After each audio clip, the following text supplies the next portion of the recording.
Ibinunyag ng batikang direktor na si Joel Lamangan na tinanggihan niya ang alok ni Coco Martin na muling mapabilang sa telebisyon.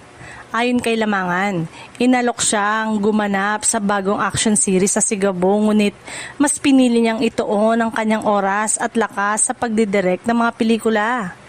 Ayon sa direktor, matagal din siyang naging bahagi ng naunang serye ni Coco Martin kung saan halos 3 taon siyang nagtrabaho bilang aktor. Dahil dito, aminado siyang nabawasan ng oras niya sa paggawa ng mga pelikula at 2 proyekto lamang ang kanyang natapos sa loob ng panahong yon. Sinabi ni Lamangan na labis niyang namimiss ang pagdidirect ng pelikula, kaya mas nais niyang bumalik sa kanyang pangunahing propesyon. Aniya, ito ang panahon upang muli niyang maipagpatuloy ang paggawa ng mga pelikulang matagal na niyang gustong maisakatuparan. Sa kabila ng kanyang pagtanggi, nilinaw ni Lamangan na wala itong kinalaman sa kanyang relasyon kay Coco Martin. Nagpasalamat pa rin siya sa tiwala at oportunidad na ibinigay sa kanya ng aktor-director at iginiit na personal lamang ang kanyang naging desisyon.